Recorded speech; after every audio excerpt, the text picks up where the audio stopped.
Uh, the six proposals really a collection of things that we've been looking at Central Council for a while now, and much of it is as a result of various kinds of feedbacks that we are getting.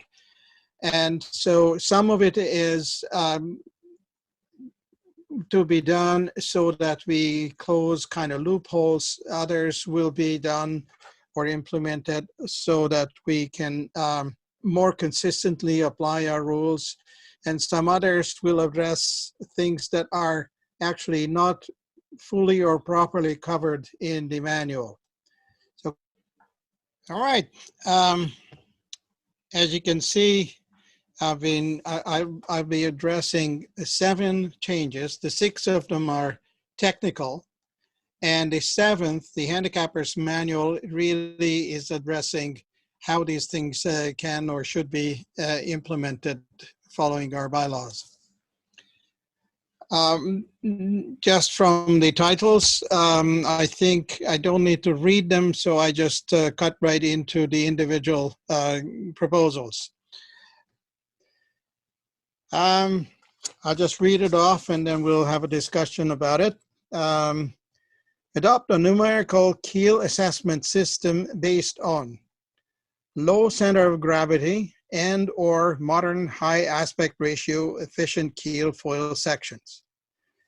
And these would be according to associated with a collection of keel design types outlined in the sketches, which are currently found on boats on our lakes.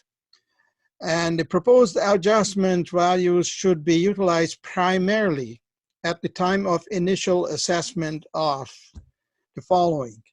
New boats arriving to Perth Lake, Ontario, as compared to similar boats and keels in our current fleet. Same boats with different keel options on relative basis. In other words, sometimes the manufacturer says, I have 5 different options. Which one would you like? I would like to have a rule that helps the handicappers to guide on that. And then keel modifications to an existing class of boat. I know this from personal experience. I used to have a Morse 30 that went through a keel refit from an elliptical keel to a bulb keel. And I got handicap based on eyeball rather than any rules on the books. I just want to touch a little bit on what else triggered me on coming up with this thing, why you needed to look at it. When you look at the Handicappers Manual, we have a list of different keel designs, but there is no numerical penalty or credit associated with them. So that list was only used to identify a particular boat class or model. It was not used for handicap assessment. We had some unwritten rules. If the keel is such and such, you had plus 6 seconds or minus 3 seconds to their SB rating, but there was no consistent set of rules that we could follow. And so I read a bunch of papers, some of them thanks to Gary, who sent them to me. I also did some research on the internet independently. I personally had also some studies in my younger years learning about foils and things, and came to a conclusion that we are in no position to compete with the VPP type handicap rules where they actually generate scientifically detailed and calculated lift and drag coefficients, etc. We have to go with a relatively simple set of rules of thumb that any handicapper can look at the boat and can actually apply to the boat that he's handicapping. And based on that, I came up with a set of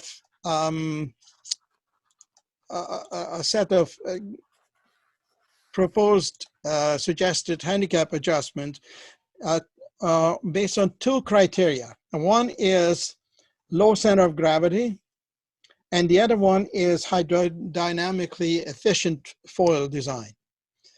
The low center of gravity, here's the list. You can see the identification number of all the different types of keels. And I'm proposing to assign -3 seconds a mile as a rule of thumb for low center of gravity. Obviously, there are different grades to this. There could be some lower than others, but to keep it simple, I just said, if you have a low center of gravity, you got the number, and that's it. And eventually, when the boat gets into racing mode, then they will collect race data and we can make some refinement and adjustments.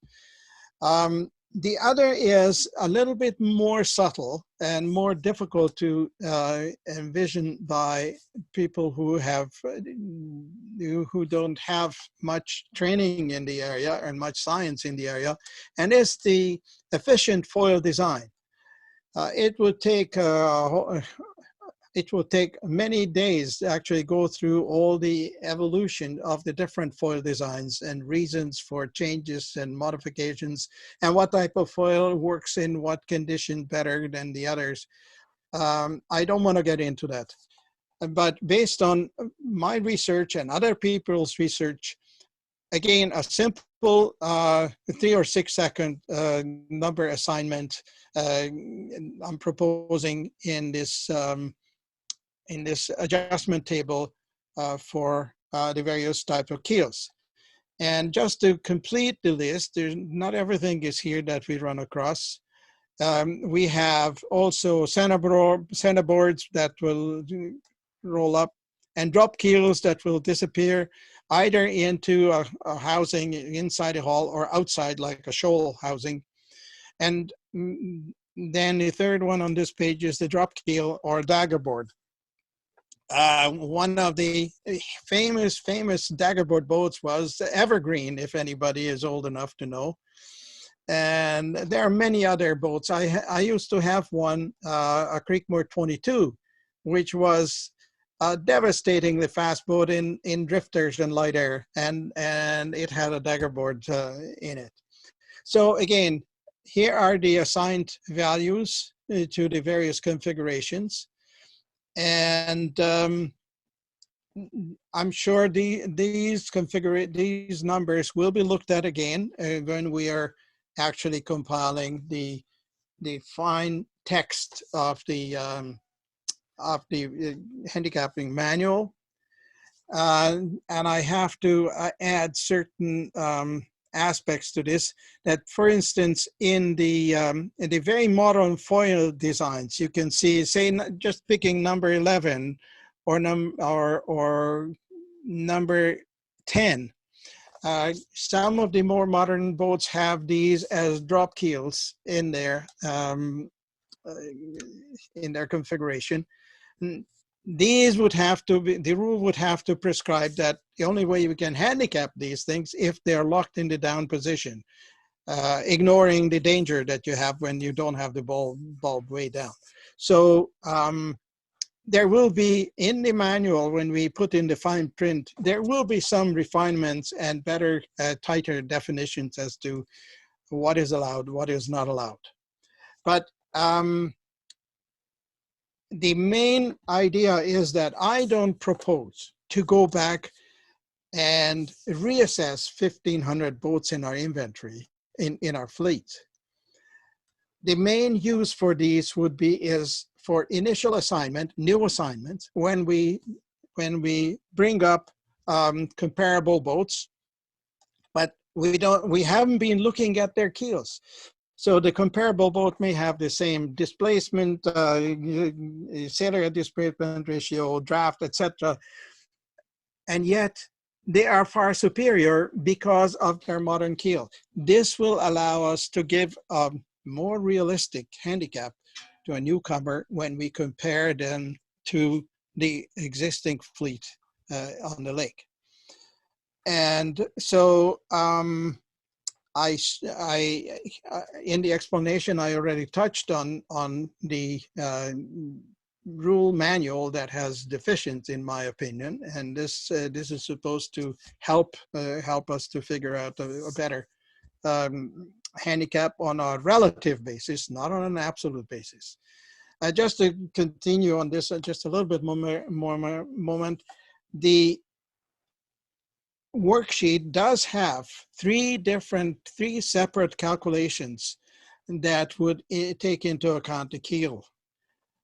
I tried to use those formulas, and unfortunately I was unable to come up with a usable, consistent set of numbers that would come out of those calculations. So I think this will take us a little closer to provide a fair handicap for a newcomer or a modified boat. The last item is that we have in our attempts to handicap boats by the various districts, we have people with good intentions, experienced sailors out on the lake, but they don't always have too much of the more detailed, deeper technical background. And this should really give a little bit more help in doing those assessments. And with that, I'm looking for questions. Yes, and I have a couple of question statements. So I'll start with Steve Corona. He says, shouldn't this really be called an initial handicap guidance and not a rule? Because the actual handicap should be based, of course, on observed performance. I have no problem with that. So, and then there was a statement. One more thing before I leave there. There's one more aspect that I didn't mention. And that is when there is an alert that comes up for a boat. I think this set of recommendations may give a guidance for an additional aspect of assessing why a boat perhaps behaves differently from the predicted. And so if somebody complains about a boat, he is too fast, we can never touch them, take a look at the keel as well. It may provide explanation and may provide a basis for adjustment. So, and that goes into a comment from Art Bronstein down at HHYC. And he said, keel adjustment's long overdue. His vessel, of course, existing one isn't efficient unless it's blowing in that. But that's where I think Steve's point about observed performance comes in. So that's why Adam has said, we have a lot of data out there on the different keel types of observed performance, which doesn't mean we're going to go through the whole list and change things. But if they show up in appeal, then we at least have a basis to start talking about that. And John also had a question, will we be treating this for initial assessments like we do for the prop configurations? And I believe the answer to that would be yes. Yes. Yes, it's not only that, but it will. This will help us to understand, for instance, what you expect in different conditions, the performance in different conditions. Boats with a bulb will do much better when the breeze picks up. They have an advantage in the low center of gravity performance. Also, if you add a keel that has a bulb but loses 25% of the overall displacement, that gives you a pretty good basis of making adjustments, which previously we didn't have a numerical basis. Gary is asking if we can get this to be applied in 2021 for all new boats. Now, if he wants to propose to implement it this year as a new separate proposal, it's a procedural matter rather than a technical matter. He would have to have a seconder. Bill Visser or Allison, rules gurus, is that something we can entertain at this meeting, or are we precluded from having that conversation at this meeting based on our bylaws? The bylaws say that if we bring up a new proposal like this, it would have to be done the following year, in 2022 in this instance. But just before this, we had another similar issue where we had a poll implementing a change immediately. Is this going to be an addition to part 2 of the manual?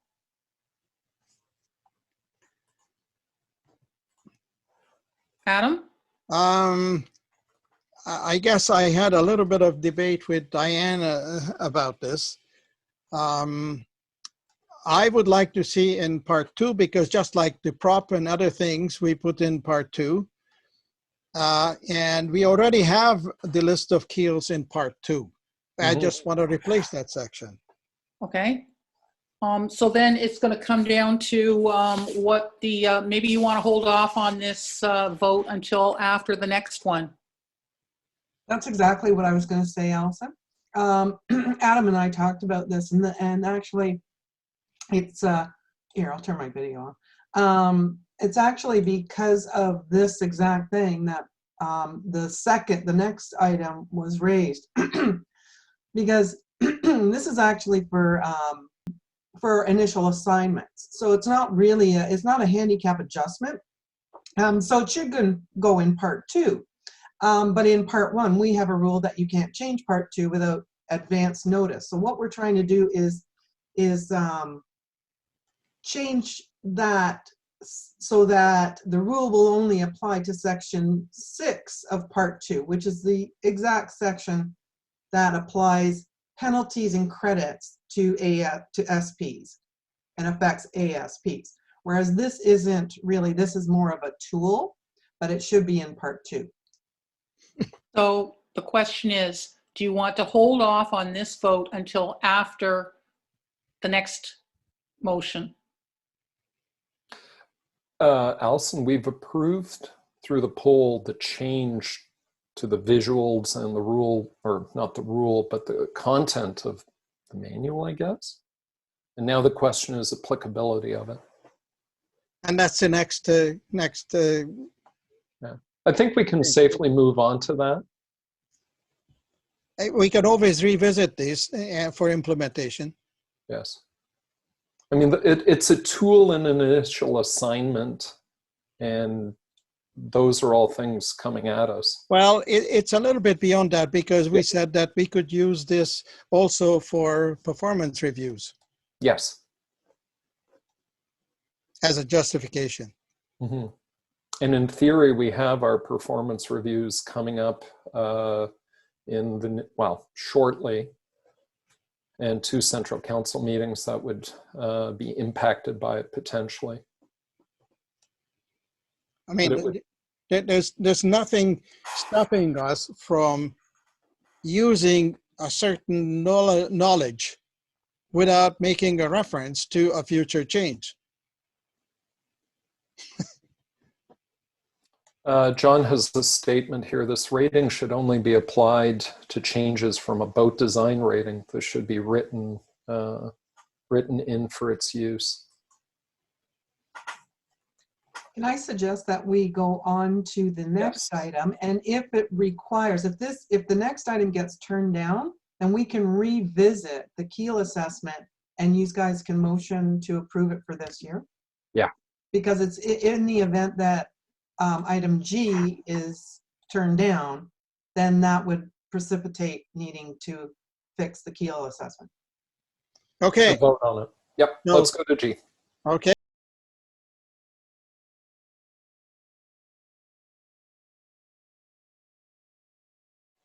And here's a question from John.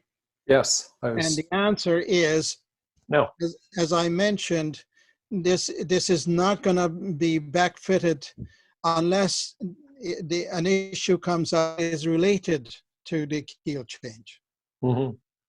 So if a boat is under appeal, review, That's correct. We are not going back and revise 1,500 boats. No.